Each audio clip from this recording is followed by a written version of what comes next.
सुबह सुबह ठेले का नाश्ता।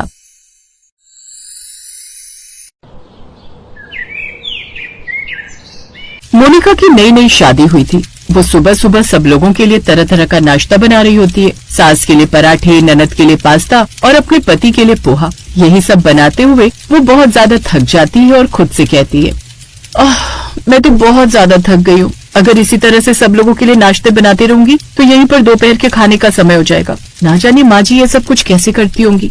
मोनिका फिर भी पूरी मेहनत करती है क्योंकि वो नहीं चाहती थी कि वो नई नवेली बहू है और उसे कोई ये कहे कि वो थोड़ी भी आलसी है। मोनिका थोड़ी ही देर में सारा नाश्ता टेबल पर लगा देती है, लेकिन जब सबसे आखिरी में वो पराठे लेकर आ रही होती है तो पराठे की प्लेट रास्ते में ही गिर जाती है और टूट जाती है। तभी उसकी सास उस पर गुस्सा करते हुए कहती है, बहू ये क्या कर रही है? तूने तो मेरे सारे पराठे गिरा दिए। अब जब तक तू ये दोबारा बनाकर लाएगी तब तक तो मेरे पेट की भूख और बढ़ जाएगी। मुझे माफ कर दीजिए, दरअसल जल्दबाजी में चलने और जल्दबाजी में नाश्ता लेकर आने की वजह से ये हो गया। पूरे 10 दिन हो गए तुझे इस घर में आए, लेकिन अभी भी तूने जल्दबाजी करना बंद नहीं किया है। अरे सुबह जल्दी उठ जाएगी तो इतनी मेहनत नहीं करनी पड़ेगी। मैं सुबह के 6 बजे उठती हूँ। अब आप क्या चाहती हैं कि मैं 4 बजे उठ जाऊँ? अपने मायके में तो मैं सुबह के 10 बजे सोकर उठती थी। अगर अपने मायके में देर से उठने में मजा आता था तो फिर शादी करने की जरूरत क्या थी? तेरी माँ ही हमारे घर रिश्ता लेकर आई थी। दोनों को इस तरह से लड़ते हुए देखकर अब मोनिका की ननद बीच में बोल पड़ती है, अरे आप दोनों बेकार में लड़ाई करना बंद कीजिए। यहीं पास में एक ठेला खुला है जो कि सुबह का बहुत अच्छा नाश्ता रखता है। मैं अभी वहाँ से जाकर माँ के लिए 2 पराठे लेकर आती हूँ।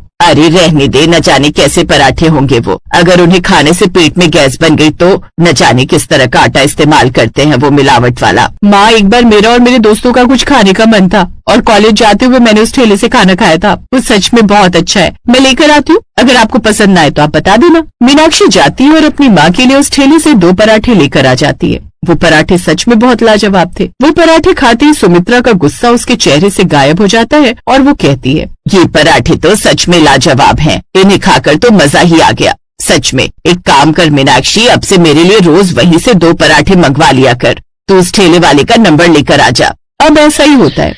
वहीं मोनिका भी बहुत ज्यादा खुश है क्योंकि सुबह सुबह उसे अपनी सास के लिए कम से कम नाश्ता नहीं बनाना पड़ता था। वहीं एक दिन सुमित्रा का बेटा सुमित कहता है, मीनाक्षी अगर उस ठेले पर इतना ही अच्छा नाश्ता मिलता है तो फिर एक काम कर, तू मेरे लिए भी उससे मंगवा दे। वैसे भी मोनिका भी नहीं आई है, वो कितना काम करती है। मैं नहीं चाहता कि वो ज्यादा परेशान हो।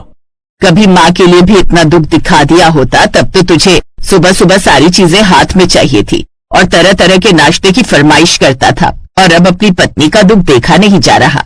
ऐसी कोई बात नहीं है। वो सुबह सुबह मोनिका बहुत ज्यादा देर लगा देती है नाश्ता बनाने में, इसलिए मैंने सोचा कि क्यों ना मैं भी अपने लिए पोहा बाहर से मंगवा लूं। वैसे भी मीनाक्षी बता रही थी कि वो बहुत सफाई से पोहा बनाते हैं। भैया मैंने उसका नंबर ले लिया था। मैं अभी आपके लिए पोहा भी इसी ठेले से मंगवा देती हूँ और एक काम करती हूँ, अपने लिए पास्ता मंगवा लेती हूँ। मोनिका को अब सब कुछ बहुत ही ज्यादा अजीब लगने लगता है क्योंकि रोज सुबह सुबह पूरे घर का नाश्ता उस ठेले से आया करता। ये सब देखकर मोनिका एक दिन अपने मन में खुद से कहती है, ये सब कुछ क्या है? मैं तो थोड़ा बहुत परेशान हो रही थी, लेकिन इसका मतलब ये तो नहीं है ना कि मेरे घर वाले बाहर से नाश्ता करने लगे। अगर इन्हें बाहर से लंच और डिनर करने की आदत पड़ गई तो फिर मैं घर पे करूंगी क्या? मोनिका को अब एहसास होता है कि जो भी हो रहा था वो गलत था, लेकिन उसे इस चीज का सोल्यूशन ढूंढना था जो कि बहुत ज्यादा मुश्किल था।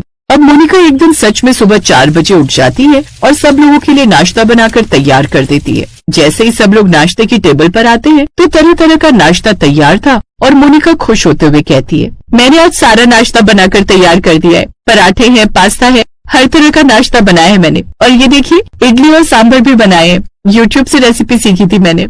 क्या बात है मोनिका, तुमने कमाल कर दिया। लगता है आज थोड़ा सा जल्दी उठ गई थी। अब ऐसा ही होता है, सभी लोग नाश्ता करने के लिए बैठ जाते हैं, लेकिन जैसे ही सुमित पोहा खाता है तो फिर उसे वो बिल्कुल भी पसंद नहीं आता और वो कहता है, ये कैसा नाश्ता बनाया तुमने मोनिका? इस पोहे में तो बिल्कुल भी स्वाद नहीं है। तुमने नमक बहुत ज्यादा डाल दिया और ये बहुत ज्यादा खट्टा लग रहा है। मेरे दांतों में दर्द हो रहा है इसे खाने से। हाँ भाभी, ये किस तरह का पास्ता है? कितना ज्यादा चिपचिपा है। इसका तो स्वाद भी अच्छा नहीं आ रहा। और आपने तो इसमें स्वीट कॉर्न नहीं डाला। पास्ता बिना स्वीट कॉर्न के अच्छा लगता है क्या? बस बस, तुम लोगों की बातें सुनकर मेरा तो ये पराठे खाकर देखने का मन नहीं कर रहा। मीनाक्षी देख, अगर वो ठेला आज खुला हुआ है तो फिर उसी से हम सब लोगों के लिए सुबह सुबह का नाश्ता मंगवा ले। अब मीनाक्षी यही करती है। वो ठेले वाले को कॉल करती है और थोड़ी देर में सुबह का पूरा नाश्ता आ जाता है। वहीं मोनिका का सारा नाश्ता व्यर्थ हो जाता है।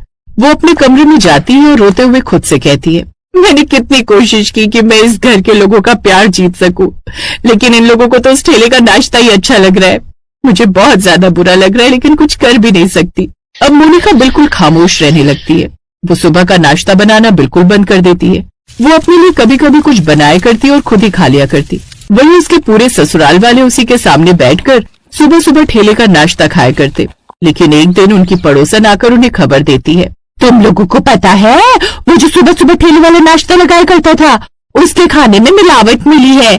थोड़े दिन पहले वहां पर छापा पड़ा था। वो आटे की जगह मैदे का इस्तेमाल कर रहा था और भी कई तरह की मिलावट कर रहा था।